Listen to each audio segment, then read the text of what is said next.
Hello guys, இதோட first video நான் எப்படி அஜித் ஃபேனா, அதாவது ஏகேவோட பக்தனை மாறணுன்றது அந்த வீடியோ. ஃபர்ஸ்ட் நான் பார்த்த படம் வேதாளம். அதுக்கு முன்னாடி வரைக்கும் எனக்கு அஜித் யாருன்னே தெரியாது. எதிர்த்து எங்கள் அப்பா என்னைய மடியில் தட்டி கூட்டு போன படம். அதுக்கடுத்து அந்த தேட்டரில் அந்த படத்தை பார்த்துட்டு சட்டையெல்லாம் கிழிச்சிட்டு ஆறாவது எழுத படிச்சுட்டு இருப்பேன். எல்லாம் என்ஜாய் பண்ணி பார்த்த படம் அது. அதுக்கடுத்து அப்படியே கொஞ்சம் கொஞ்சமாக அந்த மாசு எலமெண்ட்ஸ் எல்லாம் பிடிக்க ஆரம்பிச்சு. அப்படியே கொஞ்சம் கொஞ்சமாக அவரோட பிரின்சிபல்ஸும் அவர் ஃபாலோ பண்ணுறது எல்லாம் பார்க்க பார்க்க அப்படியே படம் ரொம்ப பிடிச்சி எல்லாமே ரொம்ப பிடிச்சி. அப்படியே கொஞ்சம் ஏகே கண்ணியாக மாறிட்டேன். ஆமையோட அப்போ தான் கொஞ்சம் ரெடி பண்ணி மாட்ட ஆரம்பித்தேன். அதுக்கு அடுத்து அப்படி போய் ஸ்கூல் கட் அடிச்சுட்டு எஃப்டிஎஃப்எஸ் ஃபஸ்ட்டு நேர்கொண்ட பார்வையில் ஸ்டார்ட் ஆனது எல்லாமே.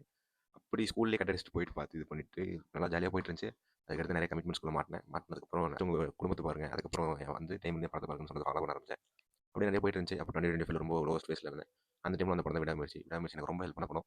மென்டலாக என்ன ஸ்டேபிள் பண்ண படம். ஆனால் நிறைய பேர் அந்த படம் பிடிக்காது எனக்கு தெரியும். ஆனா எனக்கு ரொம்ப பிடிக்கும். என்னோட மென்டல் ஹெல்த்தை காப்பாற்றின படம் எனக்கு பிடிக்காம இருந்தது எப்படி.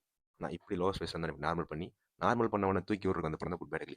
குட் பேட் அக்லி உங்களுக்கு எப்படி பிடிக்கும்னு சொல்லி எனக்கு தெரியல. ஆனால் எனக்கு ரொம்ப பிடிச்ச படம். அஜித் ஃபேனா எல்லா எலமெண்ட்ஸுமே 2025 அஜித் ஃபேன்ஸ் ரொம்ப அது சூப்பர் வெர்ஷன் சொல்லலாம். ரேசிங் மற்றது இது பத்மபூஷன் எல்லாமே ரொம்ப சூப்பர். இப்போ விடாமச்சு போய் யோசிச்சேன், மங்காத்தை ரிலீஸ் பண்ணுங்களேன்டா, பண்ண நல்லா இருக்கு மேடம் அப்படின்னு சொல்லிட்டு. கரெக்டாக என் பர்த்டே மந்த் போய் மங்காத்தை ரிலீஸ் பண்ணிட்டாங்க.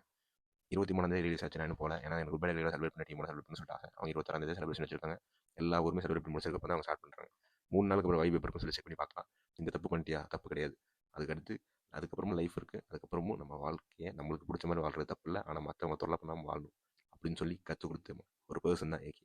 கூட நான் ப்ரௌடாக சொல்லுவேன். I am proud to be AK fan.